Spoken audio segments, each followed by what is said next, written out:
If you're like me and you're trying to learn Vedic astrology, and I've been trying to learn it for 30 years now, and it still seems confusing sometimes. So, we've been teaching Vedic astrology in our college to students, and a lot of questions come up. So, I compile a list of questions and answers from a resident Vedic astrologer, Pandit Atul, and here it is. When we were kids, at least when I was a teenager, there was a very popular astrology book about relationships, sun signs and relationships by Linda Goodman. I used to love that book. Now that is just sun signs, and most of us, when we think of astrology, we think of sun signs, and we think of the stuff in newspapers. If you're an Aries or if you're a Pisces, you should do this, that, and it's all like hunky dory. But that is not Vedic astrology. Vedic astrology is complicated. It has mathematics, physics, and whatnot. We are going to go back to the basics today. So let's start with what exactly is. We know that Vedic astrology or even regular astrology uses these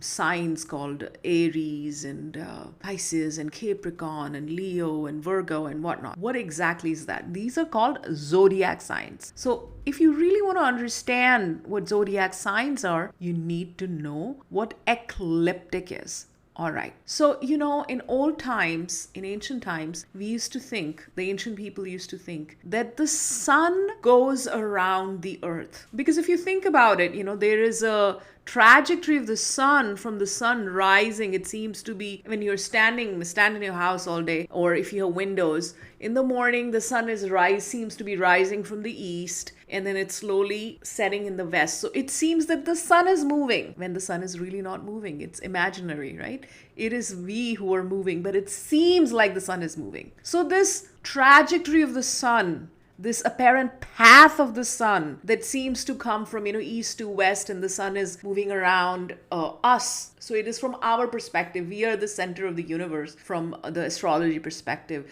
and the sun is moving from east to the west. And also we see as the sun is moving around us, it's causing seasonal changes. So think of a great imaginary circle in the sky, or an imaginary line in the sky that the sun is following. And it's not real, it's imaginary. And this is like apparently the sun's trajectory, the sun's path, which it makes during the whole year, 365 days. It forms a complete circle around us, right? And it takes around 1 year to complete. Now, because Earth is a little bit tilted, right? Isn't it tilted? So because it is tilted, so this line is actually inclined at an angle of approximately 23.5 degrees to the equator. So you have an equator, and this path is actually a little bit inclined. And this imaginary circle, as we imagine that the sun is going around us, because that's what it feels like. There is a term used by astronomers and astrologers. It's called ecliptic. So there goes the answer to question 1. A lot of students will ask, what is this ecliptic? So this ecliptic is the imaginary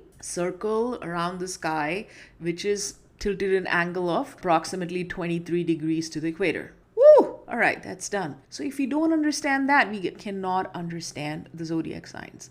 So why is this imaginary line ecliptic so important? Because it helps to calculate the positions of the sun, the moon, the planets in the sky.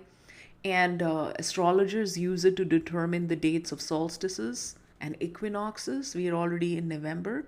We had the equal day and night, September 21st. And now we're going to have the winter solstice, December 22, 23, something like that. And there are many, many astronomical phenomena that is used for calculation. The zodiac is a belt or a band of constellations that appear to go around the earth and circle the earth along that same path that we talked about, the elliptic path. And the sun, the moon, the planets follow this line. So this imaginary circle belt around the earth is divided into 12 equal segments. Each of them is associated with a zodiac sign. The zodiac sign is zodiac, whether it's Vedic astrology or whether it's Western astrology. In all forms of astrology, the zodiac is the same. But there are some basic fundamental differences between the Western astrology and Vedic astrology. The Vedic zodiac is based on the sidereal system. The Western astrology is based on the tropical system, which is not the topic for today. We're going to go into other topics. So now it's important to note that the zodiac signs are actually not real. They are not based on the actual positions of the constellations in the sky. Why? Why is that? Why are we doing it? Because the zodiac shifts. What the zodiac signs or constellations were 5,000 years ago, 3,000 years ago, 1,000 years ago, 500 years ago, they move in the sky. And because over the centuries, they have moved in the sky, they have shifted. The zodiac sign and constellations have become a little separate. And this is called precession. So precession is a phenomenon in which the constellations have shifted in relations to the zodiac signs. So now we know that zodiac signs are more closely associated with the signs of ecliptic rather than the constellations themselves.